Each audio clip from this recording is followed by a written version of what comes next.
Oh, hello! I hope perhaps you're here to join me for a bit of light reading. I'm here with, of course, one of my all-time favorite books called The Flute Book by Nancy Toff. Nancy Toff is one of our own flutist scholars. She plays the flute, but she's become a historian and she's done a lot of great work for the flute community. We're very proud of her and grateful to her for all that she's contributed to our knowledge base about the flute. This is my favorite flute reference work. It's actually the book that I require my master's students to get for their course that's called Flute Literature. And it contains all kinds of information about flute history, the flute itself, all kinds of flute music, more than you ever would have dreamed existed, and it also leads you to a lot of other great flute reference works.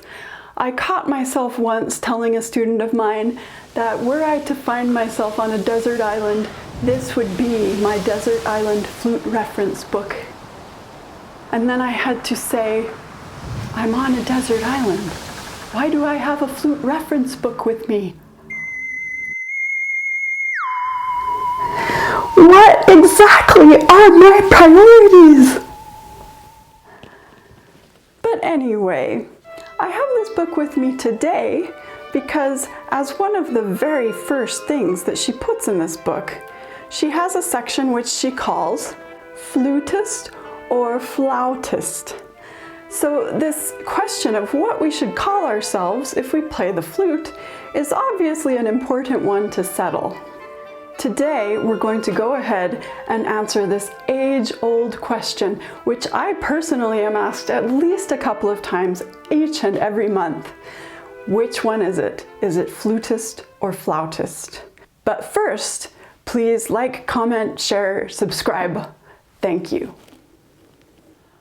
I'll go ahead and spill the beans that for myself, I personally prefer the term flutist.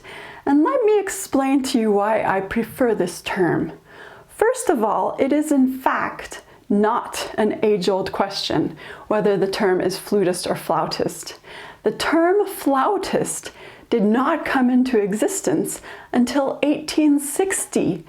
That's right. 1860, whereas the term flutist came into existence right around the year 1600.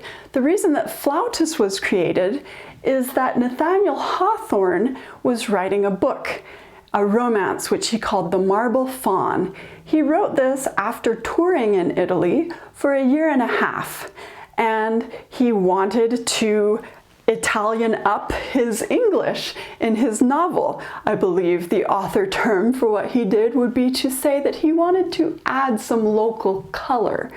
So if you're in Italy, you don't play a flute, you play a flauto. So instead of calling somebody who's playing the flute a flutist, he called this person a flautist. And there you go, there's your local color. However, please do keep in mind that in Italy, there are no flautists. The people in Italy who play the flauto are called flautistas.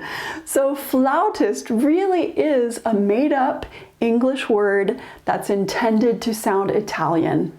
As we continue to discuss these terms of flutist and flautist, there's one more element I would like you to keep in mind, and that is that there's definitely a geographic divide between people who prefer to say flutist and those who prefer to say flautist. That divide is that those of us in America most often prefer flutist, and I attribute a lot of that to Nancy Toff. I could be wrong, but I think we over here in America value her opinion so much. She's done so much to educate us. And you may have guessed, she adamantly prefers to be called a flutist herself. So I think she has taught us to prefer flutist. But in the UK, there is a preference for flautist with this important side note. They do not pronounce it like we do. We say flautist, I believe because that's pretty close in pronunciation to the Italian word for flute, which is flauto. But they pronounce it more flautist. And in my mind, that's quite preferable because flautist sounds a lot like you are flouting something or someone. As the noted flutist, very respected flutist named Fenwick Smith put it, countless times people have asked me whether I'm a flutist or a flautist. Since Americans usually pronounce flautist as if it were flautist, I sometimes protest that I might flaunt my flute, but I would never flout it. So yes, I agree with Fenwick Smith that here in America we prefer not to say flautist, partly for that pronunciation, and flautist sounds more innocent. However, when you get to the root of it, it's really not. This is what Nancy Toff reminds us about the term flautist or flautist, as a good historian should remind us. She mentions that you have to consider how negative the connotations that come along with the word flautist really are. Nancy Toff has this important light to shed on the use of the term flautist. The verb flaunt, which means to jeer or mock, is related to the Middle English spelling of flute, and apparently derives its meaning from the practice of playing a flute to ridicule.